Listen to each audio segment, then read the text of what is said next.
Hi అండి, welcome to our channel.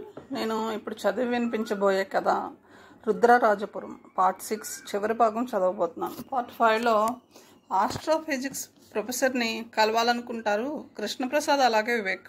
ఈ ద్వీపంలోనే రామభద్రరాజు గారి కుటీరంలో అతను ఉన్నాడని తెలుసుకుని రాజుగారి సహాయంతో యంగ్ మ్యాన్ అయిన వివేక్ అతనితో మాట్లాడడానికి రాజుగారి సహాయంతో ప్రోగ్రాం ఫిక్స్ చేసుకుని ఇద్దరు కాలినడకన బయలుదేరతారు కుటీరానికి. తర్వాయి భాగంలోకి వెళ్దాం. లాన్స్ అంతా వెలుగు పరుచుకుంది. 2 పర్లాంగుల దూరంలో ఉంది భూలింగేశ్వర ఆలయం, చిన్న ఆలయం. అక్కడ కనిపించాడు బాహుబలి పేరి. గుడి మెట్ల మీద మెడిటేషన్లో ఉన్నాడు. కృష్ణప్రసాద్ అడిగాడు, సెల్ తేలేదు కదా? లేదు. పోలీస్ కానిస్టేబుల్స్ యూనివర్సిటీ వైపు వెళ్ళలేదు. వాళ్ళలో ఒకడు అడిగాడు, గురు ఇటెక్కడికి? నాకు ఒకడు బాకీ ఉన్నాడు, అది వసూలు చేసుకోవాలి. మనం యూనివర్సిటీకి వెళ్ళాలి కదా, లేట్ అవదా? ఎంతసేపు? 2 లాగులు లాగి. లాగుల్లా? బాకీ అన్నావు? అదేనోయ్ వంకాయ్. లాగుడు అంటే వాడి డబ్బు మనం లాగుతాం అన్నమాట. వాళ్ళ బైకులు మరో ప్రపంచం బార్ అండ్ రెస్టారెంట్ దగ్గర ఆగాయి. ఇక్కడికా? నువ్వు వెళ్ళు, నేను రాను. రా, నీకు కూడా ఉంటుంది. ఏమిటి ఉంటుంది? నాకు బాకీ, నీకు వడ్డీ. ఇద్దరు లోపలికి వెళ్ళారు. శ్రీరంగేశ్వరి ఆదుర్దాగా ఉంది. ఇప్పుడు రాత్రి 9:30 దాటిపోయింది. ఎవ్వరూ రాలేదు. వివేక్ ఎక్కడ? రాము ఏడి? లైబ్రరీ కట్టేసి లోపల లైట్లన్నీ ఆపేసి తాళాలు వేసి ప్యూన్ వెళ్ళిపోతుంటే శ్రీరంగేశ్వరి భయంగా అడిగింది, బాయి మా వాళ్ళు వచ్చే వరకు ఉండవా? మీ బైక్ మీద వెళ్ళిపోండి మేడం, మీరు నెమ్మదిగా నడపండి. నేను నా సైకిల్ మీద వస్తాను. మీ ఇంటి వరకు వచ్చేప్పుడు నేను మా ఇంటికి పెడతాను. అలా వద్దు, చెరువుగట్టు దగ్గర భయంగా ఉంటుంది. నేను ఫోన్ చేస్తాను, నాకు తెలిసిన మనిషికి, వచ్చేస్తారు. ఆమె ఫోన్ చేస్తుంది వివేక్కి. రింగ్ అవుతుంది కానీ రెస్పాన్స్ లేదు. వెంటనే 4 సార్లు చేసింది, లాభం లేదు. తన ఇంటికి చేద్దామంటే ఇంట్లో వేరే ఫోన్ లేదు. వెంకటరత్నం గారు సెల్ ఫోన్ వాడరు. డిఎస్పీకి ఫోన్ చేసింది, కలిసింది. వచ్చేస్తారమ్మా, ఇద్దరిని పంపించాను. ఎక్కడో టీ తాగుతూ ఉంటారు, వచ్చేస్తారు. మరో గంట గడిచింది, ఎవరి జాడా లేదు. మరోసారి అన్ని నెంబర్లు కలిపింది. ఈసారి డిఎస్పీ నెంబర్ కూడా స్విచ్ ఆఫ్ అని వచ్చింది. అప్పుడు చూసింది, దూరంగా ఎవరో వస్తున్నట్టు. చీకటి నీళ్ళలో 3-4 ఆకారాలు లైబ్రరీ వైపు వస్తూ కనపడ్డాయి. బాహుబలి పేరి కళ్ళు తెరిచి చూశాడు. 2 యువకులు, ఒకరు పెద్ద, ఇంకొకరు చిన్న, స్ఫురద్రూపులు, చెయ్యెత్తు మనుషులు. మధ్యాహ్నం సూర్యుడు లాంటి వర్చస్సు. ఆయన లేచి నిలబడి ప్రసన్నంగా నవ్వాడు. మీరేనా? కృష్ణప్రసాద్. వివేక్. పేరిగాడు పొట్టిగా ఉన్నాడు. ఆయన పర్సనాలిటీకి గొంతుకు సంబంధం లేదు. గొంతు కంచుగంటలా మ్రోగుతోంది. రండి లోపలికి వెళ్ళి మాట్లాడుకుందాం. ఆలయం దగ్గరలోనే కాటేజ్. స్వంత ఇల్లు వదిలి ఇక్కడ ఒంటరిగా ఉంటున్నాడు ఈయన. తిక్క ప్రొఫెసర్ అని నిక్నేమ్ సరిపోతుంది. లోపల సోఫాలో కూర్చున్నారు కృష్ణప్రసాద్, వివేక్. ప్రొఫెసర్ మంచం మీద కూర్చున్నాడు. ఆయన మందు, స్కాచ్, విస్కీ బాటిల్, కొన్ని సోడాలు, ప్లేట్లలో వేయించిన మసాలా జీడిపప్పు, కారబుంది, మిక్చరు ఉన్నాయి. నేను ఈరోజు రాత్రి భోజనం చెయ్యను, ఉపవాసం అని గ్లాసులో మందు పోశాడు. You wanna try? అడిగాడు ఇద్దరిని. నో, యూ క్యారీ ఆన్ అన్నాడు కృష్ణప్రసాద్. మేం భోజనం చేశాం, మీరు ఉపవాసం కానియండి వివేక్ అన్నాడు. గుడ్ జోక్ అని నవ్వి, ఇప్పుడు చెప్పండి ఏం కావాలి? ఈ అభయగిరులు, ఇక్కడ ఉంటున్న ఇతర గ్రహవాసులు రుద్రరాజపురం జలసమాధి అవడం గురించి. పేరీ మొహం ఎర్రబడింది. గ్లాసులో ఉన్న ద్రవం గబగబా తాగేసి అన్నాడు, ఎవడా ఫిక్కిల్ వెదవా? పింకిలంట. నాకు తెలుసా వాడుకా? నేను చాలాసార్లు వాళ్ళతో మాట్లాడాను. ఇక్కడికి కూడా వస్తూ ఉంటారు. ఇక్కడికా? ఎవరు వస్తూ ఉంటారు? అభయగిరిలో ఉండే ఆగంతుకులు. వివేక్కి అర్థమైంది. ఆయన ఆగంతుకులు అంటే భూమి మీదకి వచ్చిన ఇతర గ్రహాల వాళ్ళు. ఎలా ఉంటారు? కుతూహలంగా అడిగాడు. పేరీ వారికేసి పరిశీలనగా చూసి అన్నాడు, అందరికీ ఒకే అపోహ ఉంది, ఇతర గ్రహవాసులు కూడా మనలాగే ఉంటారని. కానీ అది నిజం కాదు. అందరూ మనలా ఉండరు. మన క్రోమోజోమ్స్కి వాళ్ళ క్రోమోజోమ్స్కి తేడా ఉంది. 5 కోట్ల ఏళ్ల క్రితం ఒక హఠాత్ సంఘటనతో సముద్రంలో నివసించే వెన్నెముక ఉన్న జీవుల్లో మెదడు జీన్స్ వృద్ధి చెందడం మొదలైంది. దీనికన్నా ముందే మేధోజీవులు వేరే గ్రహాల్లో ఉన్నారు. దెన్ దే ఫౌండ్ అస్. అప్పుడు కొందరిని చోట్ చేసుకున్నారు. మామూలు మనుషుల కన్నా మేధావంతులను చోట్ చేసుకున్నారు. నాలాంటి వాళ్ళను ఎన్నుకోలేదు, ఎందుకంటే మనలో ఆ పొటెన్షియల్ లేదు.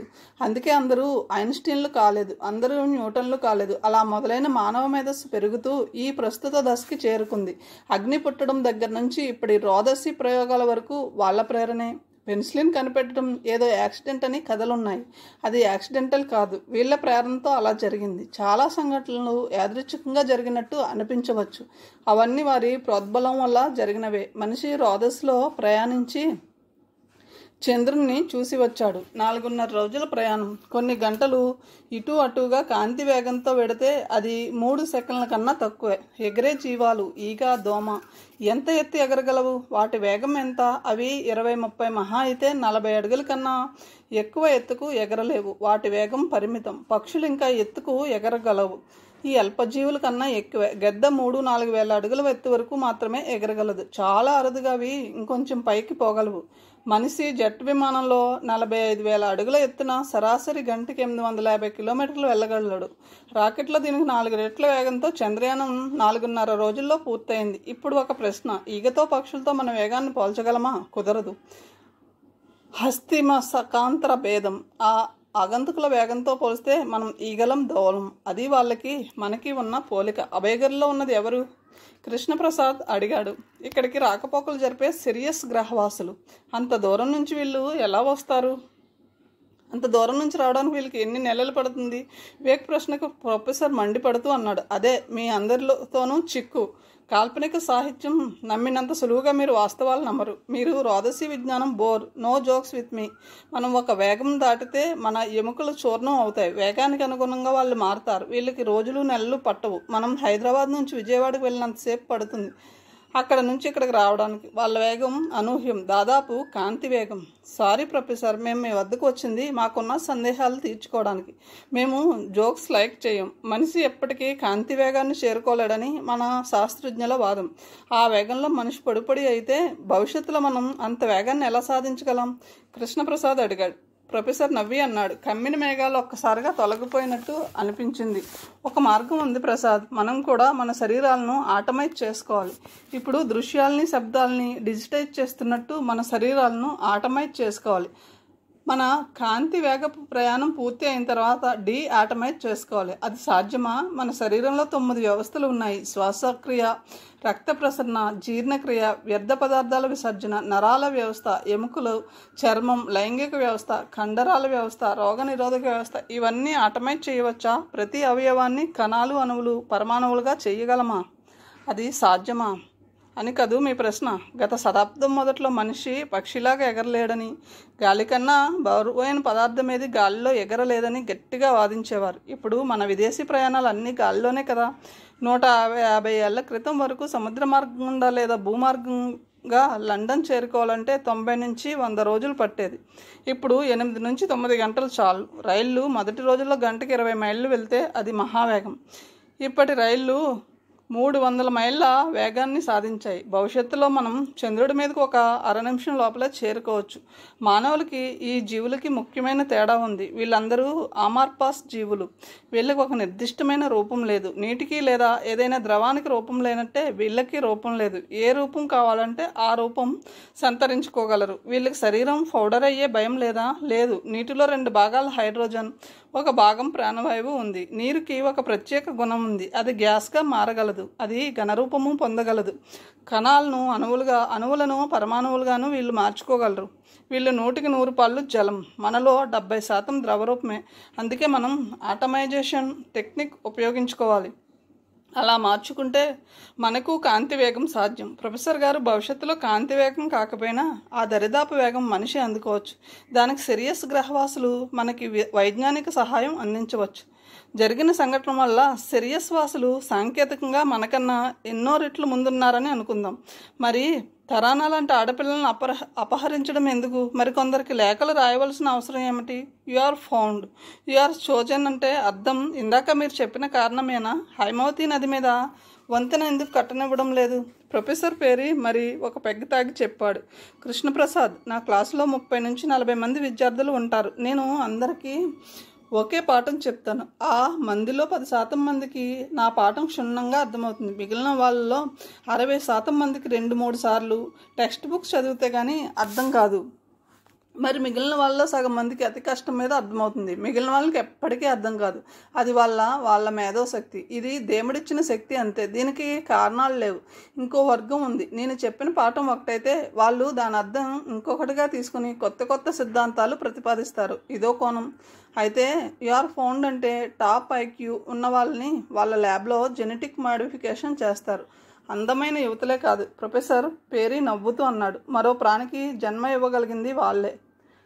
లైబ్రరీలో ఆ సమయంలో శ్రీరంగేశ్వరి బయట నిలబడి ఉంది. చీకట్లో నల్లటి నీడలు దగ్గరగా వచ్చేస్తున్నాయి. అవి దగ్గరికి రాగానే ప్యూన్ అరిచాడు. మేడం, ఎవరో వచ్చారు. వాళ్ళని చూస్తే నాకు అనుమానంగా ఉంది. ముందు తలుపులు తీసుకుని లోపలికి వెళ్ళి బోల్ట్ వేసుకుందాం. శ్రీరంగేశ్వర్ కూడా అదే మంచి పని అనుకుంది. వచ్చే వాళ్ళు మంచి చేసేవాళ్ళు కాదని అర్థమైంది. పోలీస్ కానిస్టేబుల్ రాలేదు.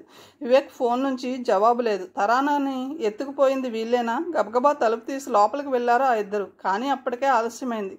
లోపలికి వచ్చేసారు చీకటి మనుషులు. ఈ ఆడపిల్లలకి తమ వీర్యంతో గర్భమో ప్రసవమో వచ్చేటట్టు చేస్తారా? వివేక్ అడిగాడు ఆదుర్దాగా. అదే వాళ్ళ ఉద్దేశం అనుకుంటా. తమ లాంటి జాతిని లేదా శంకర జాతిని ఇక్కడ తయారు చేయాలని వాళ్ళ భవిష్యత్తు ఆలోచన కావచ్చు. అందుకేనా ఈ పట్టణాన్ని జలసమాధి చేసి వారి జాతి సంతానంతో నింపాలనే ఆలోచన? జలసమాధికి కారణం అది కాదు. మీరు ఒకసారి బయటకు రండి. ప్రొఫెసర్ పేరి బయటకు నడిచాడు. కృష్ణప్రసాద్, వివేక్ ఆయనను అనుసరించారు. బయట వాతావరణం బాగా చల్లబడింది. పేరి నడుచుకుంటూ భూలింగేశ్వర ఆలయం దగ్గరకు వెళ్ళాడు. ఇక్కడ చూడండి, ఇది భూలింగేశ్వర ఆలయం. ఇక్కడ నుంచి 15-20 డిగ్రీల కోణంలో ఉంది దేవుళ్ళ మిట్ట. దానికి ఆనుకునే ఆదిమూలేశ్వర ఆలయం ఉంది. అక్కడ నుంచి 25-30 డిగ్రీల కోసం మహా ఆదిమూలేశ్వర ఆలయం ఉంది. ఆ ప్రదేశం నుంచి 60 డిగ్రీల కోణంలో ఉంది అభయగిరుల అత్యున్నత శిఖరం. ఇది వాటి అలైన్మెంట్. సరిగ్గా ఆ మధ్యలో వస్తుంది ఈ హైమవతి వంతెన. అది వాళ్లకు ఇష్టం లేదు. ఈ సిరియస్ జీవులు కూడా లయకారకుడైన శివుడిని ఆరాధిస్తారు. ఈ అనంతమైన విశ్వాన్ని నిలబెట్టేది, కూల్చేది ఆ రుద్రుడేనని వాళ్ళ నమ్మకం. వరహాభట్ల విశ్వాసిని హైమవతి నది చూసి వచ్చిన తర్వాత తను అడిగిన ప్రశ్న గుర్తుకు వచ్చింది. ఇప్పుడు పర్యాటకులు బాగానే ఉన్నారు కదా, ఈ వంతెన కట్టకుండా ఆపి ఎవరిని ఆపదలుచుకున్నారు? ఆ ప్రశ్నకు సమాధానం ఇప్పుడు దొరికింది. కానీ ఈయన చెప్పిన ఈ సిరియస్ దానిలో నివసించే జీవులు, వారి అత్యంతమైన ఆధునిక టెక్నాలజీ, మనుషుల క్రోమోజోమ్స్ మార్పులు, మరో కొత్త జాతి తయారు చేయడం, ఆటమైజేషన్, ఇవన్నీ నిజమా? మరి మరో సందేహం, ఈ సిరియాస్ వాసులు మన భూమికి తరచూ వస్తే ఇక్కడ కట్టడాలు నిర్మిస్తూ ఉన్నట్లయితే నాగరికత కొన్ని స్థలాలకు మాత్రమే ఎందుకు పరిమితమైంది? ప్రొఫెసర్ సమాధానం చెప్పకుండా లోపలికి వెళ్ళిపోయాడు. దబీమని తలుపు మూసుకున్నాడు. వాళ్ళు బాలబాలాజీ కాటేజ్కి వచ్చారు. ప్రొఫెసర్ కోపం వచ్చినట్టుంది. ఈ నాగరికత కొన్ని చోట్ల పరిమితం అవడానికి కారణం ఆ దేశవాసులు పొటెన్షియల్ ఒకటి. దాని ఆధారంగానే ఈ you are found you are chosen theory. పూర్తి సమాధానాలు దొరకలేదు. సిరియాస్ వాసులు శివారాధకులైతే మరి మిగిలిన మతాలు, వాటి ఉనికి కారణం ఏమిటి? సిరియస్ పాఠాలకు కొత్త ఇంటర్ప్రిటేషనా ఈ కొత్త మతాలు? పేరు చెప్పినవి నిజమా? అన్నీ నిజమా కొన్నేనా? లోపలికి వెళ్ళిన వెంటనే వివేక్ సెల్ ఫోన్ చూశాడు. శ్రీరంగేశ్వర్ మొత్తం 6 సార్లు ఫోన్ చేసింది. అప్పటికి 11 గంటలు అవుతుంది. వెంటనే కాల్ చేశాడు. ఆమె ఫోన్లో రింగ్ టోన్ వినపడుతుంది. వివేక్ నిరీక్షిస్తున్నాడు. కృష్ణప్రసాద్ తన సెల్ ఆఫ్ చేస్తూ అన్నాడు, బ్యాడ్ న్యూస్, భారతిని అపహరించారు. ఎవరో నీటి మనిషిట. వివేక్కి ఈ న్యూస్ షాక్ ఇవ్వలేదు. శ్రీరంగేశ్వర్ ఎలా ఉంది? ఎందుకు ఫోన్ ఆన్సర్ చేయడం లేదు? రాము ఎందుకు మౌనంగా ఉన్నాడు? డిఎస్పీ పంపిన పోలీసులు ఏమయ్యారు? వివేక్ మనసు కీడు శంకించింది. సార్, శ్రీరంగేశ్వర్ నుంచి సమాధానం రావడం లేదు. కృష్ణప్రసాద్ చటుక్కున లేచాడు. బాణంలా బయటకు పరిగెడుతూ అన్నాడు, come on Vivek, something terrible is waiting for us. మరో 2 నిమిషాల్లో వాళ్ళు ఎక్కిన రాంభద్రరాజు బోట్ హైమవతి నదిలో నీటిని చీల్చుకుంటూ వేగంగా వెడుతోంది.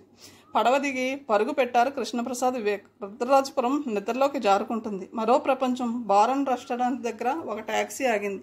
కృష్ణప్రసాద్ తలుపు తీసుకుని లోపల కూర్చొని అన్నాడు, గో యూనివర్సిటీ లైబ్రరీ. ఎంత స్పీడ్గా వీలైతే అంత స్పీడ్గా వెళ్ళు, నీకు మంచి బహుమానం ఉంటుంది. ట్యాక్సీ బయలుదేరింది. విశ్వవిద్యాలయం వైపు దూసుకుపోతుంది. అప్పుడే డిఎస్పీ పంపిన కానిస్టేబుల్స్ బయటకు వచ్చారు. మరో ప్రపంచం నుంచి నిజ ప్రపంచానికి వచ్చారు. వారిలో ఒకడన్నాడు, ఇప్పుడు ఎక్కుదామా డ్యూటీ మీద? మాట ముద్దగా వస్తుంది. ముందు నీ బైక్ ఎక్కు. విశ్వవిద్యాలయం లైబ్రరీ ప్రాంగమంతా హడావుడిగా ఉంది. పోలీస్ జీప్ ఆగి ఉంది. మెట్ల మీద నిలబడి ఉన్నాడు పురుషోత్తం. సారీ, ఏమైంది? గాబరాగా అడిగాడు వివేక్. అక్కడ పక్కగా నిలబడ్డ మనిషి ముందుకు వచ్చి చెప్పాడు, రోజు 9:30 లోపల మా ప్యూన్ లైబ్రరీ తాళాలు సెక్యూరిటీ ఆఫీస్లో డిపాజిట్ చేస్తాడు. మేము 2:30 గంటలు ఎదురు చూసాం. ప్యూన్ చాలా సిన్సియర్ మనిషి. 12 అయినా రాలేదు. ఎప్పుడు ఇలా జరగలేదు. నేను ఇక్కడికి వచ్చాను. లైబ్రరీ లోపల లైట్లు వెలుగుతూ ఉన్నాయి. తలుపులు తోసి చూశాను. తలుపు పక్కన ప్యూన్ పడి ఉన్నాడు. తల మీద ఎవరో కొట్టినట్లున్నారు. రక్తం అడుగైంది. లోపల లైబ్రేరియన్ మేడం పడి ఉంది. ఎవరో కడుపులో చాలాసార్లు పొడిచాడు. నేలంతా ఆమె రక్తంతో తడిసిపోయింది. దిగ్భ్రాంతికిలోనైన వివేక్ అడిగాడు, ఈషీ ఎలైవ్? బతికి ఉందా? తెలియదు. కొంతసేపట్లో అంబులెన్స్ వస్తుంది. పురుషోత్తం ఫోన్లో మాట్లాడుతున్నాడు. I am DSP calling. ఎవరు? సూపరింటెండెంటా? Sorry doctor, emergency. మా దగ్గర అమ్మాయి దాడికి గురైంది. చాలాసార్లు శరీరంలో పొడిచారు. చాలా కత్తిపోట్లు ఉన్నాయి. రక్తం చాలా పోయింది. వెంటనే ట్రీట్మెంట్. ఎస్, ఆపరేషన్కి ఏర్పాట్లు చేయండి. అదిగో ఇప్పుడే అంబులెన్స్ వచ్చింది. She must be saved. ఒక్క క్షణం, ఒకే ఒక్క క్షణం జీవిత మార్గమే మారిపోతుంది. బతుకు ధోరణే మారిపోతుంది. అదే జరిగింది కృష్ణప్రసాద్కి. వివేక్ శ్రీరంగేశ్వరుల ప్రేమ గురించి విని ఉన్నాడు. వివేక్ యువకుడు. ఇది సమయం. మన వృత్తిలో ఇలాంటివి ఉండకూడదని చెప్పడం సులువే. ప్రేమ భావన అతి సహజం. దానికి ఏ వృత్తిలో ఉన్న వాళ్ళు మినహాయింపు కాదు. వయసు ప్రతిదాన్ని మోసుకు పెడుతుంది. వయసు విషాద సహచరుడు కూడా. వయసు మొహంపై ముడతలు తెస్తుంది. వయసు ప్రేమను తీసుకువస్తుంది. చివరి వరకు మిగిలేది ప్రేమ భావన మాత్రమే. అది వివేక్కి ఈ జన్మకి లేనట్టే. ఆ విషయంలో వివేక్ అతి దురదృష్టవంతుడు. శ్రీరంగేశ్వరి గాయాలు తీవ్రమైనవి. Doctor Prabhakar Reddy, trauma specialist చెప్పిన మాటలు ఒక్కో మాట ఒక్కో పిడుగులా ధ్వనించింది. దురదృష్టవశాత్తు ఆ సమయంలో వివేక్ అక్కడే ఉన్నాడు. రాత్రంతా నిద్ర లేకుండా గాబరాగా గడిపిన వెంకటరత్నం గారు కూడా ఆ మాటలు విన్నాడు. శ్రీరంగేశ్వరి చిన్న ప్రేవులు పూర్తిగా ఛిద్రమైపోయాయి. ఇన్ఫెక్షన్ కాకుండా, ఆ ఇన్ఫెక్షన్ ఇతర ముఖ్య అవయవాలకు పాకకుండా చిన్న ప్రేవులు సర్జరీ ద్వారా తొలగించాలి. 6 మీటర్లు ఉన్న ప్రేవుల్లో మిగిలేది కేవలం 6 అంగుళాలు. మన జీర్ణ ప్రక్రియలో 90% చిన్న ప్రేవుల్లో జరుగుతుంది. ఇది లేకపోతే జీర్ణక్రియ జరగదు. జీర్ణక్రియ లేకపోతే శరీరానికి పోషకాలు అందవు. పోషకాలు అందకపోతే శరీరం శల్యం అవుతుంది. సర్జరీ తర్వాత ఆమె టోటల్ పెరెంటెరల్ న్యూట్రిషన్ టీపీఎన్ ద్వారా మాత్రమే బ్రతికి ఉంటుంది. అలా జీవించినంతకాలం. ఎన్నాళ్ళు? దానికి గ్యారంటీ లేదు. ఈ సిరియస్ గ్రహవాసులు అతి క్రూరులు. అలా ఎలా పొడవగలిగారు? జీర్ణాశయంలో ముఖ్యమైన అంగం లేకపోతే ద్రవాహారమే గతి. రోజుకి 2 లీటర్ల టీపీఎన్ అవసరం. దానికి ఒక్కటే పరిష్కార మార్గం. అది చిన్న ప్రేవుల మార్పిడి. అది ఈ రుద్రరాజపురంలోనే కాదు, ఇండియాలో ఎక్కడా లేదు. అభివృద్ధి చెందిన దేశాల్లో కూడా ఇలాంటి మార్పిడి అరుదుగా జరుగుతుంది. వాటి విజయ శాతం తక్కువే. ఏ సంబంధం లేని లైబ్రరీ ప్యూన్ నిర్దాక్షిణ్యంగా గాయపరచబడ్డాడు. మెదడు చిట్లిపోయింది. దెబ్బ తగిలిన వెంటనే తుదిశ్వాస విడిచాడు ఆ అభాగ్యుడు. డాక్టర్ ప్రభాకర్ రెడ్డి ప్రసాద్తో మాట్లాడే సమయానికి సర్జన్ డాక్టర్ పరిమళాచారి శ్రీరంగేశ్వరి చిన్న ప్రేవులు తొలగిస్తున్నాడు. వివేక్ మెదడులో జోరీగల్లా ఆలోచనలు సుడులు తిరుగుతున్నాయి. నిన్న కృష్ణప్రసాద్ ఏమన్నారు?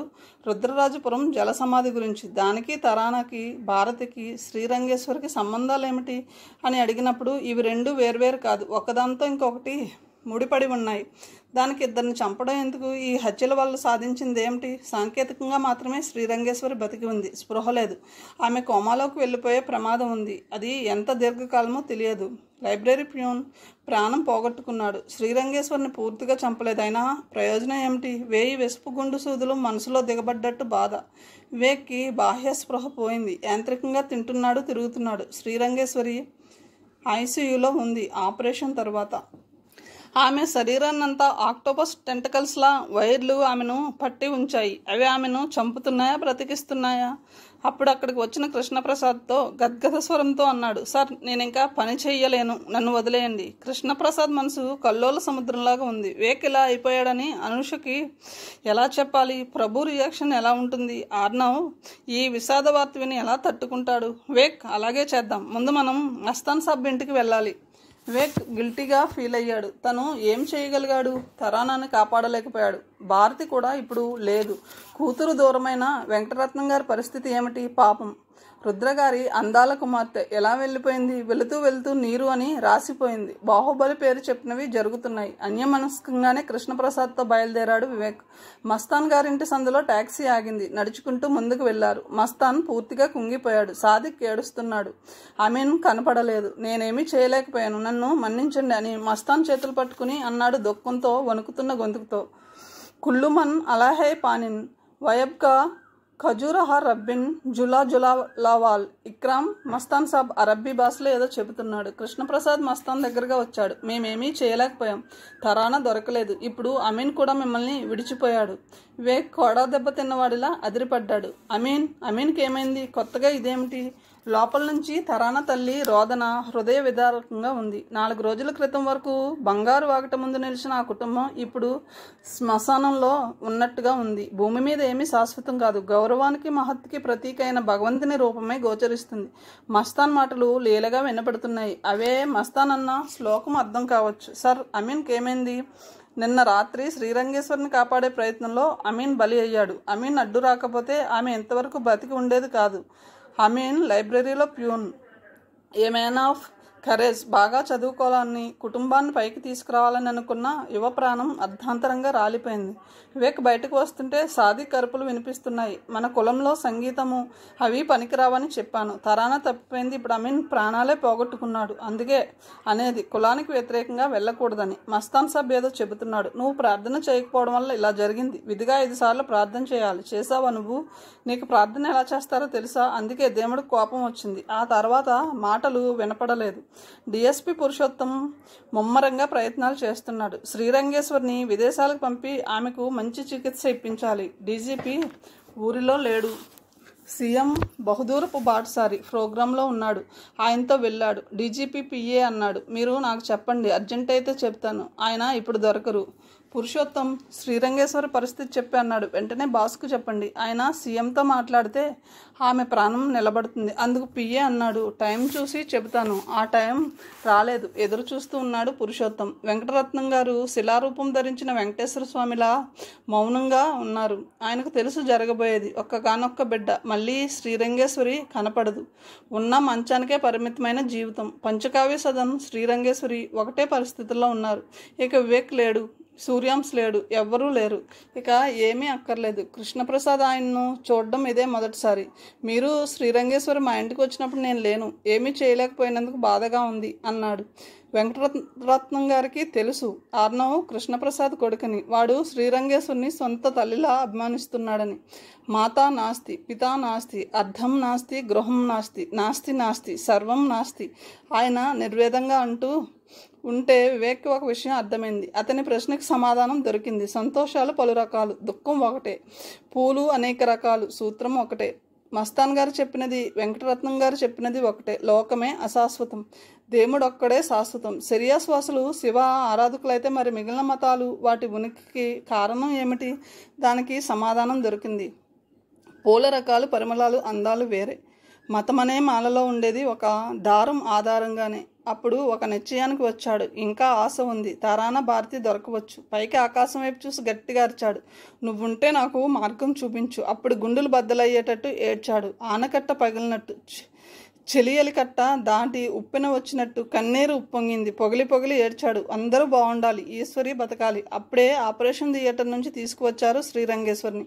ఎలా ఉంది అడిగాడు కృష్ణప్రసాద్. చిప్ అని పెదవి విరిచి సర్జన్ డాక్టర్ పరిమళాచారి వెళ్ళిపోయాడు. వివేక్ ప్రొఫెసర్ పేరు చెప్పినది నిజమైతే తరానా భారతి అభయగిరి కొండల మీద బంధించి ఉంచి ఉంటారు. మీరు నమ్ముతున్నారా? నాకు ఇదో నిజంలా కనపడే అబద్ధంలా అనిపిస్తుంది. ప్రయత్నం చేస్తే పోయేదేమీ లేదు. నాకు ఇప్పుడే భీష్మరాజ్ ఫోన్ చేసి చెప్పాడు.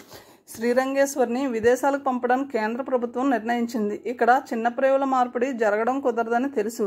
రుద్రరాజపురం కాలేజీ సమస్యతో అప్పుడు మన దగ్గరికి వచ్చినది శ్రీరంగేశ్వరి. అది ఆయనకు తెలుసు. అప్పుడు ఆ పని చేసింది బాబ్జీ అనే అనుకున్నాం. ఇప్పుడు కాదని తెలిసిపోయింది. బాబ్జీ సంగతిని వదిలేద్దాం. రేపు అభయగిరికి వెళ్తున్నాం. అక్కడికి వెళ్ళడం సాధ్యం కాదు కదా. అన్ని అసాధ్యాలకి ఎక్కడో ఒక చోట సుసాధ్యం చేసే చిన్న తాళం ఉంటుంది. మనకి ఆ తాళం చెవి దొరికింది. దానితో మనం అభయగిరులకు భయం లేకుండా వెళ్ళవచ్చు. అప్పటికే ఒక నిర్ణయం జరిగిపోయింది. Air force chief Balvinder helicopter స్క్వాడ్రన్కి ఫైటర్ పైలట్ స్క్వాడ్రన్కి సిగ్నల్ పంపించాడు. Scramble operation Abhayagiri at midday. Army chief Pitambar Singh ఇన్ఫాంట్రీకి సందేశం పంపించాడు. 4 బెటాలియన్స్ పదాతి దళాన్ని అభయగిరుల పర్వతపాదం దగ్గర డిప్లాయ్ చేయమని. వాయుసేన అభయగిరులను బాంబింగ్ చేస్తుంది. పదాతి దళం ఆ పర్వతాలను స్వాధీనపరుచుకుంటుంది. ఆపరేషన్ అభయగిరికి ప్రయత్నాలు ప్రారంభమయ్యాయి. రాము వచ్చాడు. వివేక్ సెల్యూట్ చేసి అన్నాడు, ఇలా జరుగుతుందని అనుకోలేదు. నేను పిఎస్ఆర్ ఇంట్లో ఉన్నాను. అక్కడ చిక్కుకుపోయాను. సమయానికి నువ్వు, నేను, పోలీసులు ఎవ్వరమూ లేము. ఈశ్వరి అనాథల ఒక్కతే లైబ్రరీలో ఆ నీటి మనిషి చేతిలో గాయపడి చావు బతుకుల్లో ఉంది. రాము సారీ అన్నాడు. కొన్ని క్షణాల తర్వాత రహస్యంగా అన్నాడు రాము, ఆ మున్సిపాలిటీ ఫైల్ దొరికింది. పేపర్లో చుట్టిన ఫైల్ చూపించాడు.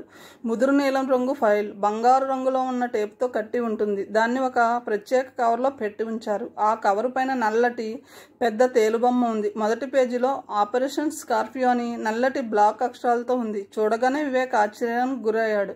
ఈ రాము అసాధ్యుల్లా ఉన్నాడు. దుర్భేదమైన పిఎస్ఆర్ ఇంట్లోకి ఎలా ప్రవేశించాడు? ఇప్పుడు రాము కొత్తగా కనపడుతున్నాడు. వీడికి అంచనా వేయడంలో తప్పు జరిగింది. రాము ఓటికుండలో నీటిదార కాదు. వీడు సామాన్య పోలీస్ కానిస్టేబుల్ కాదు. తన అంచనా సరి అయితే ఈ పాటికి ఆ ఫైల్ కాపీలు అనేక టీవీ ఛానల్స్కి అందే ఉంటాయి. వివేక్ అంచనా కరెక్టే. పిఎస్ఆర్ సురేష్ మలానీలను తూర్పారపడుతున్నాయి టీవీ ఛానళ్లు. పురుషోత్తం పరుగులాంటి నడకతో వచ్చాడు. వివేక్, నీకు తెలుసా, చిత్రాతి చిత్రం, శ్రీరంగేశ్వరిని విదేశాలకు పంపించి చికిత్స చేయించాలని అనుకుంటున్నాం కదా. దానికి ఒక దాత ముందుకు వచ్చాడు. మా సార్ భీష్మరాజ్ గారితో మాట్లాడారు. వీసా పాస్పోర్ట్ తయారవుతున్నాయి. వీలైతే రేపే ప్రయాణం. ఈ కొత్త స్పాన్సర్ ఎవరు? పిఎస్ఆర్.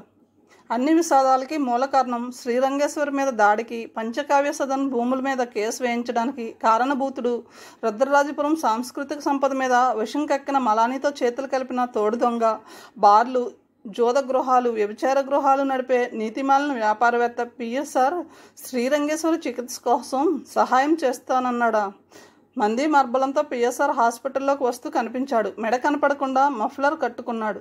అది కొంచెం చింతపండు రంగులో ఉంది. నల్లటి వెడల్పాటి మొహం. ఎప్పుడో సుదూర కాలంలో గర్భదరిద్రం అనుభవించిన ఛాయలు, ముఖ్యంగా చప్పిడి దవడలు. ఇప్పుడొచ్చిన కోట్లాస్తి తెచ్చిన కొవ్వుతో కప్పబడి కనీ కనపడకుండా దోచకమవుతున్నాయి. తెల్లని జుబ్బా, జరీ అంచు పంచె, చేతికి వజ్రాల ఉంగరాలు, మణికట్టుకి బంగారు బ్రాస్లెట్లు ఇప్పటి సంపదను తెలియజేస్తున్న మొహం మీద ఒకప్పటి ఆకలి తాలూకు చారికలు కనపడుతున్నాయి. తప్పు జరిగింది నా వల్లే, నన్ను శిక్షించండి డిఎస్పీ గారు అని పురుషోత్తం చేతులు పట్టుకున్నాడు పిఎస్ఆర్. పురుషోత్తం 2 అడుగులు వెనక్కి వేశాడు. మొహం మారినవి కళ్ళు. లోతుగా ఎక్కడో కనురెప్పలు మాటిన కళ్ళు ఎవరు చూసినా అయోమయానికి గురి అవుతారు. ఇది అనూహ్యం. ఒక అత్యంత శక్తిమంతుడైన దుష్ట రాజకీయవేత్త ఇలా మాట్లాడడం ఆయనను దిగ్భ్రాంతికి గురి చేసింది. వెనుక ఉన్న అనుచరగణం పిఎస్ఆర్ మాటలకి కనుబొమ్మలు ఎగరవేశారు. ఈశ్వరి పాపకి ఇలా కావడం దారుణం. నేను చేయించిన పాపానికి విరుగుడు చేసుకుంటా. ఎంత డబ్బు అయినా పర్వాలేదు డిఎస్పీ గారు, నేను వెంటనే ఏర్పాట్లు చేస్తా. నిన్ను ఎవరు నమ్ముతారు? బహుశా రాము ఇచ్చిన షాక్ సెగ తాకి ఉంటుంది. అది తప్పించుకోవడానికి ఆడే ఈ హైడ్రామా అనుకుని వివేక్ అన్నాడు. ఆ ఏర్పాట్లు పూర్తయ్యాయి. మా బాస్ కృష్ణప్రసాద్ హోమ్ మినిస్టర్ ద్వారా ఆమెకు వీసా పాస్పోర్ట్ సిద్ధం చేయించారు. వివేక్ మాటల్లో ఈ దుర్మార్గుడి పట్ల ఉండే కోపం ప్రస్ఫుటమవుతూ ఉంది. ఆ తర్వాత పిఎస్ఆర్ చెప్పిన మాటలు విని డిఎస్పీ తల తిరిగిపోయింది. వివేక్ స్థానువైపోయాడు. నేను వద్దన్నాను, బాబ్జీ వినలేదు. మీరు పంపిన పోలీసులకు లంచం ఇచ్చి వాళ్ళని పీకల వరకు తాగించి లైబ్రరీకి వెళ్లకుండా చేశాడు. తన అనుచరులతో శ్రీరంగేశ్వరిపై దాడి చేశాడు. అడ్డు వచ్చిన అమీన్ని దారుణంగా కొట్టి చంపేశాడు. మీరు వెంటనే బాబ్జీని కస్టడీలోకి తీసుకోండి. నేను బెయిల్ పిటిషన్ కూడా వేయను. ఒక్కొక్క మాట ఒక్కో పిడుగులా ధ్వనించింది. గబుక్కున పురుషోత్తం కాళ్ళ మీద పడిపోయాడు. కన్నీరు పొంగి వస్తూ ఉంది. నేను నిజమే చెబుతున్నాను. నేను నమ్మే నా దైవం శ్రీనివాసుడి సాక్షిగా చెబుతున్నాను. ఈ పాపంలో నాకు వాటా లేదు. నేను మనిషినే. తల పగిలిన ఆ అబ్బాయిని చూసిన తర్వాత, ఒళ్ళంతా గాయాలతో ఈ ఆడకూతుర్ని చూసిన తర్వాత నేను నిలవలేకపోయాను. ఈ హఠాత్ పరిమాణానికి ఉలికి పడ్డాడు వివేక్. ఏమిటి సడన్ టర్న్? పిఎస్ఆర్ కంట నీరా? ఈశ్వర్ని గాయపరిచింది బాబ్జీనా? మరి ఆ నీటి మనిషి? అంతా గందరగోళంగా ఉంది. అప్పుడే ఆ హాస్పిటల్ ప్రాంగణంలో ఒక అంబులెన్స్ వచ్చి ఆగింది. దాంట్లో 4 డాక్టర్ల టీం రెడీగా ఉంది. ఆక్సిజన్, లైఫ్ సపోర్ట్ సిస్టమ్ అమర్చి ఉన్న ఏసీ వాహనం. ముందు సీట్లో నుంచి కృష్ణప్రసాద్ దిగాడు. వివేక్ ఈ సాయంత్రమే ఈశ్వర్ ప్రయాణం. కేంద్ర ప్రభుత్వం ఆదేశంతో కలెక్టర్ ఏర్పాటు చేశాడు. ఒక స్పెషల్ ఆఫీసర్ ఈశ్వర్ వెంట ఉంటాడు. కొన్ని నిమిషాల తర్వాత స్ట్రెచ్చర్లో శ్రీరంగేశ్వరిని తీసుకువచ్చారు. 4 ఆసుపత్రి సిబ్బంది. స్పృహలో లేదు. ఎంత ఆపుకున్నా ఆగని మమకారం వెంకటరత్నం గారిని వయసు మర్చిపోయేటట్లు చేసింది. తల్లి, చెప్పకుండా వెళ్ళిపోతున్నావా అని కూలబడి బోరుమని ఏడ్చాడు. దూరం సాగిపోతున్న ఈశ్వరి వాహనాన్ని చూస్తున్న కృష్ణప్రసాద్ మొహం తిప్పుకున్నాడు. ఈశ్వరి, మళ్ళీ తిరిగిరా. నీకోసం వివేక్, అనూష, అర్ణవ్, నేను 1000 కళ్ళతో ఎదురు చూస్తూ ఉంటాం మనసులోనే అనుకున్నాడు. దిక్కులు ముక్కలైన గ్రహగోళాలు గతులు తప్పినా జరగవలసింది కాలమే నిర్ణయిస్తుంది. ఆ కాలమే, ఆ పని ధర్మమే వివేక్ని, కృష్ణప్రసాద్ని తెల్లవారికి ముందే అభయగిరుల మీదకి చేర్చింది. అది మహా ఆదిమూలేశ్వర ఆలయం దాటి వారి నడక సాగింది. ముందుకు నడుస్తున్న వాళ్ళకి ఏ విధమైన అసౌకర్యము జరగలేదు. ముందు జాగ్రత్తగా తీసుకువెడుతున్న పిస్టల్, కత్తి, లాఠీ ఉన్నాయి. కాంపాస్, బైనాక్యులర్స్తో పాటు మంచినీళ్లు, బిస్కెట్లు ఉన్నాయి. యాత్ర నిరాటంకంగా సాగుతుంది. అప్పుడు కృష్ణప్రసాద్ సెల్ మోగింది. ఇక్కడ సిగ్నల్స్ రావు. అప్పుడు కృష్ణప్రసాద్ మాటలు గుర్తుకు వచ్చాయి. అన్ని అసాధ్యాలకి ఎక్కడో ఒకచోట సుసాధ్యం చేసే చిన్న తాళం ఉంటుంది. మనకి ఆ తాళం చెవి దొరికింది. దానితో మనం అభయగిరులకు భయం లేకుండా వెళ్ళవచ్చు. ఆ తాళం చెవి ఏమీ అయి ఉంటుంది? ఒక చోట నిలబడి విన్నాడు Krishnaprasad. What is it true? ఏమైంది సార్? ఏమంత ఇంపార్టెంట్ కాదు. నీకు ఆ తాళం సంగతి చెప్పాలి. ఇంట్రెస్ట్ ఉందా? ఎందుకుండదు సార్. ఈ సిరియస్ గ్రహవాసుల ఆట కట్టించిన ఆ కీ సంగతి చెప్పండి. కృష్ణప్రసాద్ చెప్పలేక నిజం దాచి ఉంచాడు. అది ఈశ్వరి గురించిన భయంకరమైన నిజం. వివేక్ విని తట్టుకోలేని నిజం. శ్రీరంగేశ్వరి ఎయిర్పోర్ట్ చేరుకోలేదు. ఆమె ఉన్న అంబులెన్స్ మాయమైంది. డాక్టర్ల జాడ లేదు.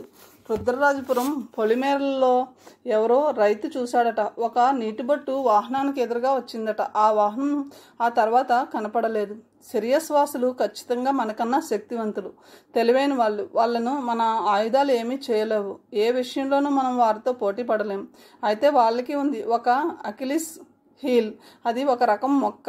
భీష్ముడి ముందు సికండి లాంటి మొక్క. ఈ మొక్కలు గుబురు పొదల్లాగా ఉంటాయి. వీటి కాండం సన్నగా బోలుగా ఉంటుంది. ఈ మొక్క నుండి తయారవుతుంది జిగురు లాంటి పదార్థం. 3 నెలల్లో ఈ ద్రవం రాయిలా మారుతుంది. జామ చెట్టు బాగా కాయలు కాయడానికి ఈ శిలను పొడి చేసి చెట్ల పాదుల్లో వేస్తారు. ఇది రోగనిరోధక శక్తిని కలిగి ఉంటుంది. మన దేశంలో పంజాబ్, కాశ్మీర్లలో ఈ మొక్కలు పెరుగుతాయి. ఎక్కువగా ఆఫ్ఘనిస్తాన్లో పెరుగుతాయి.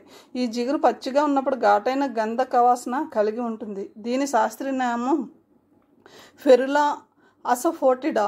ఇది కొన్ని దేశాల్లో వంటల్లో, ఊరగాయల్లోనూ వాడతారు. క్రిమినాశిని, గర్భనిరోధక ఔషధం, వాత కఫాల నివారణకు పనికి వస్తుంది. శరీరంలో ఉన్న కొవ్వుని కరిగిస్తుంది. స్వైన్ ఫ్లూ, మామూలు ఫ్లూ, ఆస్తమా, బ్రాంకైటిస్ తగ్గిస్తుంది. ఆ వాసన వీళ్ళకు పడదు. ఆ రహస్యం మనకు ఇంతకు ముందు తెలియదు. నిన్న తెలిసింది. ఎవరు చెప్పారు? వంటవాడు శివన్. అదే శివన్ పల్లికల్. ఇతనే పివి గారి దగ్గరికి వెళ్ళమని వెంకటరత్నం గారికి చెప్పినది. ఆయనేమో వాళ్ళను మన దగ్గరకు పంపారు. శివన్ ఫల్లికల్. నిజానికి అతని పేరు శివన్ ఫల్లికల్ కాదు, శివ ఇంద్రనీల్. రుద్రరాజపురం మాజీ డిఎస్పి పురుషోత్తం బడ్వే ముందున్న డిఎస్పి. ఈయనకు ఈ అభయగిరుల మీద ఏదో జరుగుతుందని తెలుసు. ఈ కొండలు ఎక్కాలని ప్రయత్నం చేశాడు. అన్నట్టు ఈ ఫెరులా అసపోటిడాని మనం ఏమని పిలుస్తామో తెలుసా? ఏమని? ఇంగువ. అది నీ జేబులో నా జేబులో ఉంది. ఇంగువ పౌడర్.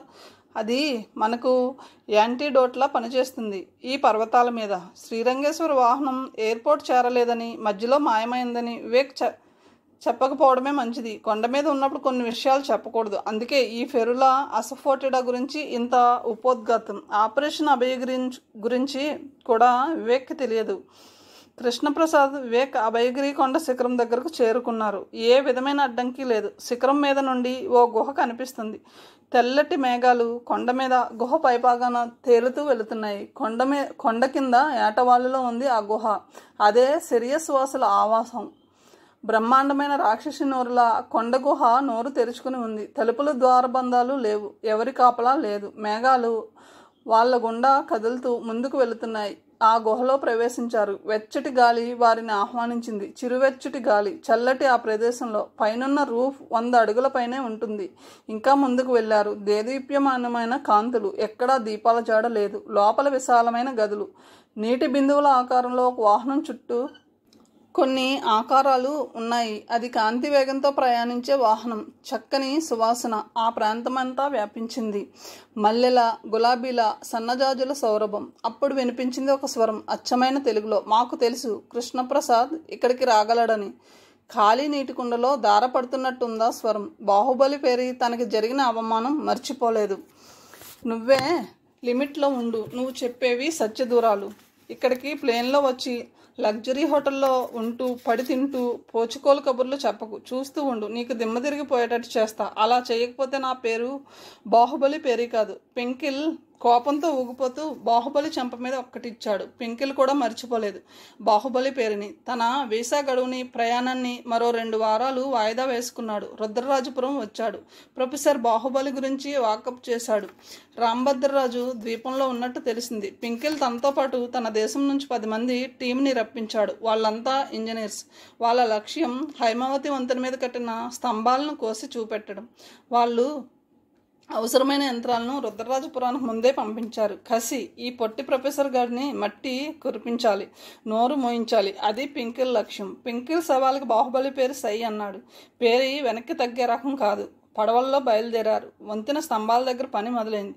శక్తివంతమైన బ్యాటరీలతో నడిచే హేక్సా బ్లేడ్లు తమ పని మొదలుపెట్టాయి. సాయంత్రం వరకు కొంత పని జరిగింది. ఇంచుమించు అంతకు ముందున్న కోతలాగే ఉంది. బాహుబలి, ఇప్పుడైనా ఒప్పుకుంటావా? మేము చెయ్యగలమని. నువ్వు ఒప్పుకునేదేమిటి? మా దేశపు పని వాళ్ళ సామర్థ్యం అది. ఏమన్నావు? మానవులు ఎవరూ చేయలేరా? ఇప్పుడు తల వంచకు, వెళ్ళు.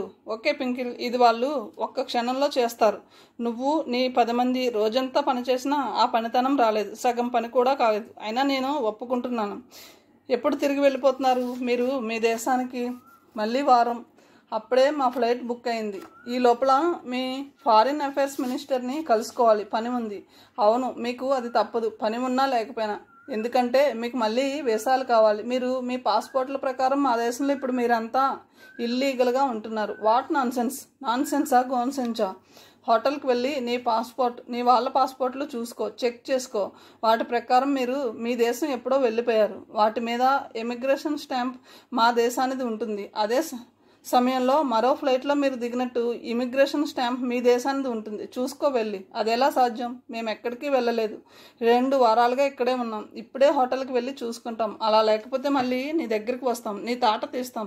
ఛాతీ పొంగించి అన్నాడు పింకిల్, నువ్వు వెళ్ళవలసింది మా హోమ్ మినిస్టర్ దగ్గరకు, నా దగ్గరకు కాదు. మీరు ఇక్కడ ఇల్లీగల్గా ఉంటున్నారు. ముందు నీ తాట తీయకుండా చూసుకో. మా కస్టమ్స్ దెబ్బ రుచి చూసావు కదా.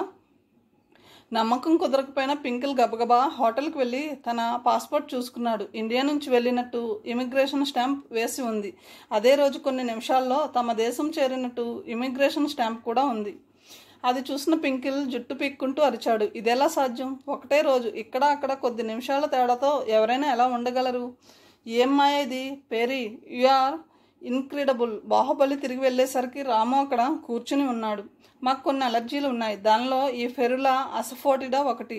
అది ఇక్కడ ఇంతకు ముందున్న పోలీస్ చీఫ్కి తెలుసు. అందుకేనా ఆయన భార్యని కొడుకుని ఎత్తుకు వచ్చింది. ఆవేదనతో అతడు ఉద్యోగానికి రాజీనామా చేసి నా వద్దకు వచ్చాడు.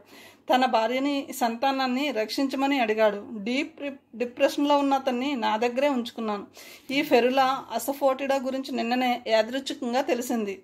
ఈ సంభాషణ జరుగుతున్నప్పుడు కొన్ని జలరూపాలు అక్కడ నిలబడి ఆసక్తిగా వింటున్నాయి. నువ్వేనా తరానాని భారతిని ఎత్తుకొచ్చింది? వివేక్ ఆగ్రహంగా అడిగాడు. నేను కాదు. ఎవరు?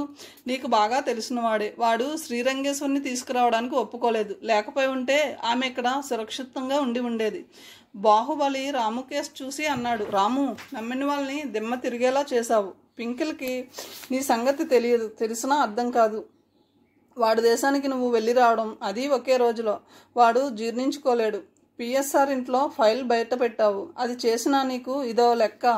అవును సార్, ఇక భయం లేదు. పింకిల్లిక మీ జోలికి రాడు. పిఎస్ఆర్ మారిపోయాడు. దేముళ్ళ మెట్ట దగ్గర ఇక ఏ నిర్మాణము జరగదు. ఆ యంగ్ డిటెక్టివ్లు ఎక్కడ ఉన్నారు? అభయగిరుల మీద. అక్కడికి ఎలా వెళ్ళగలిగారు? ఫెరులా అసఫోటిడా సాయంతో. కృష్ణప్రసాద్, వివేక్ మేధస్సులో మీరు అసాధారణ ప్రజ్ఞ ఉన్నవాళ్ళు. ఇక్కడకు తమంతట తాము రాగలిగిన మొదటి మనుషులు మీరే. మీరెవరు? నన్ను మలోని అని పిలవండి. ఆ పేరు మీకు సుపరిచితమే. ప్రొఫెసర్ బాహుబలి మా గురించి చెప్పినది నిజమే. మాది సిరియస్ నక్షత్రం. అది మీరు అనుకుంటున్నట్టు గ్రహం కాదు, గ్రహాలు. ఒక పెద్ద గ్రహం చుట్టూ తిరుగుతూ ఉంటాయి. మాది అలా తిరిగే గ్రహం కాదు, నక్షత్రం. భూమిలో మానవ జాతికి మాత్రమే ఆలోచన శక్తి, భావ వ్యక్తీకరణ, వేగంగా ప్రయాణించే శక్తి ఉన్నాయి. అది గ్రహించి మేము కొన్నేళ్ల క్రితం ఇక్కడికి వచ్చాము. అప్పుడు మీరు ఆటవికులు, జంతువుల్లాగే ఆహార సముపార్జన, సంతానోత్పత్తి తప్ప ఇంకొకటి తెలియదు. అగ్ని పుట్టుక, వ్యవసాయం, గ్రహాలు, పట్టణాలు, రాజ్యాల నిర్మాణం. అలా మెల్లగా ఆవిరి యంత్రాలు, 80 ఏళ్ల క్రితం విమానాలు ఆవిర్భావం జరిగింది. ఇవన్నీ మా సృష్టి. ఇప్పుడు మళ్ళీ అవసరమైంది. మీ 2వ దశ అభివృద్ధి మొదలవుతుంది. దానికి మీ దేశం ఎన్నుకోబడింది. మీకు బాగా పరిచయం ఉన్న మాటల్లో చెప్పాలంటే యు ఆర్ చోజన్. తరానా ఒక అద్భుత సంగీత సాగరం. భారతి ఒక అనన్య నృత్యమయూరి. ఇద్దరూ అందగత్తెలే. ఈ సంతతి ఇంకా పెరగాలి. వివేక్కి రాంభద్రరాజు ద్వీపంలో కలిసినప్పుడు ప్రొఫెసర్ పేరీ చెప్పిన మాటలు గుర్తుకు వచ్చాయి. ఈ ఆడపిల్లలకి తమ వీర్యంతో గర్భమో ప్రసవమో వచ్చేటట్టు చేస్తారా అన్న తన ప్రశ్నకి సమాధానంగా అదే వాళ్ళ ఉద్దేశం అనుకుంటా. తమ లాంటి జాతిని లేదా శంకర జాతిని ఇక్కడ తయారు చేయాలని వాళ్ళ భవిష్యత్ ఆలోచన కావచ్చు. ఆవేశంతో లేవబోయిన వివేక్ని చేత్తో ఆపాడు. తమ శక్తి ఇక్కడ ఎందుకు పనికిరాదు. మలోని మాటల్లో నవ్వు శబ్దం వినవచ్చింది. మీకు అనుమానం అక్కర్లేదు. మాకు మీ బయోలాజికల్ చర్యలు అవసరం లేదు. ఇక్కడ శుక్ర శోణితాల కలయిక గర్భంలో పిండోత్పత్తి అవసరం లేదు. ఆ అమ్మాయిల జీన్స్ని తీసుకుని మా రెప్లికాను తయారు చేసుకుంటాం. మీకు కూడా మాలాగా 9 దేహ వ్యవస్థలు ఉంటాయా? శ్వాసక్రియ, రక్త ప్రసరణ, జీర్ణక్రియ, వ్యర్థ పదార్థాల విసర్జన, నరాల వ్యవస్థ, ఎముకలు, చర్మము, లైంగిక వ్యవస్థ, కండరాల వ్యవస్థ, రోగనిరోధక వ్యవస్థ? కృష్ణప్రసాద్ అడిగాడు. మలోని దానికి సూటిగా సమాధానం చెప్పకుండా ఇలా అన్నాడు.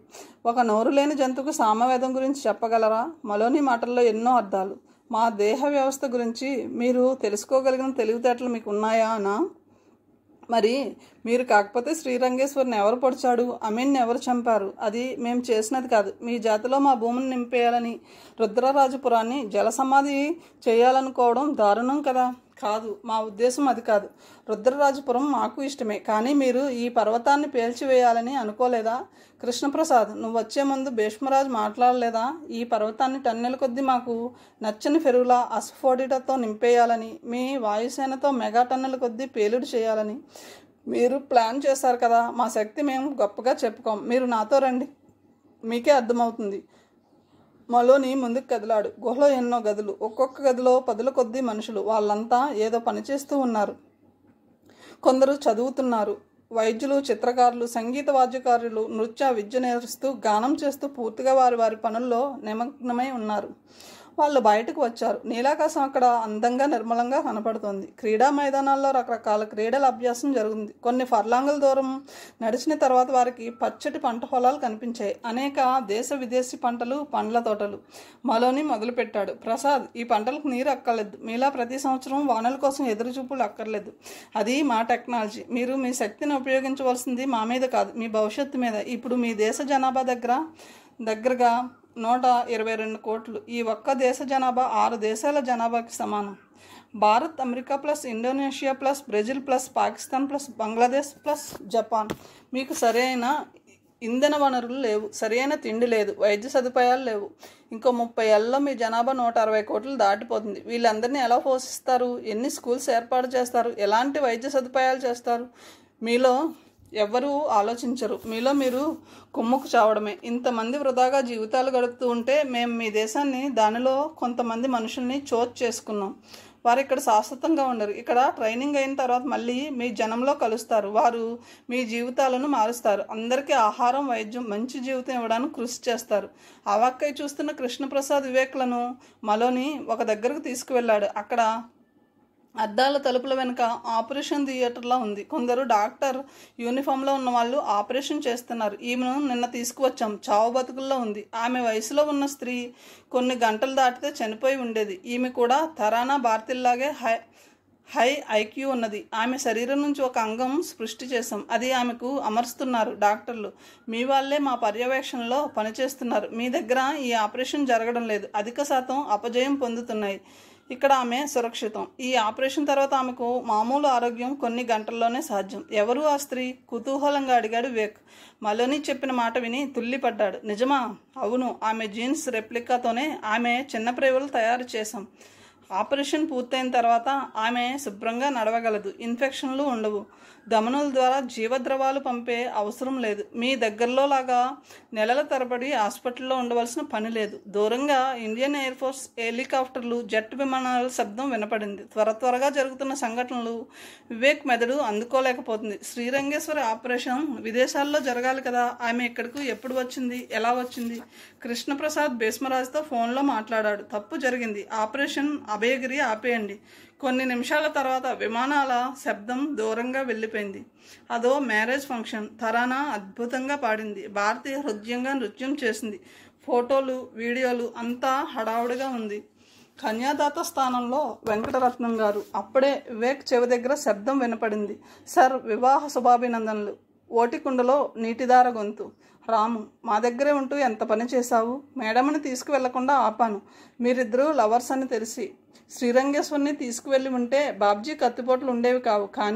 కానీ అభయగిరి కొండల మీద మన వాయుసేన దాడి చేసి ఉండేది. ఎందుకు, ఎలా జరుగుతుందో పెనుచీకటి వెనుక అనంత కోట్ల నక్షత్రాలకి ఆవల ఆ దేవదేవుడికే తెలియాలి.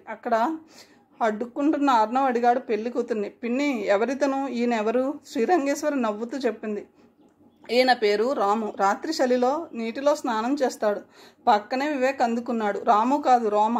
వెంటనే వెంట్రుక కాదు, రోదసి మనిషి. ఇంకా కొన్ని శాస్త్ర ప్రశ్నలు కృష్ణప్రసాద్ని వేధిస్తూనే ఉన్నాయి. ఈ మరో లోకపు నిర్మాత మలోనికి, ఈ రోమకి 9 దేహ వ్యవస్థలు ఉంటాయా?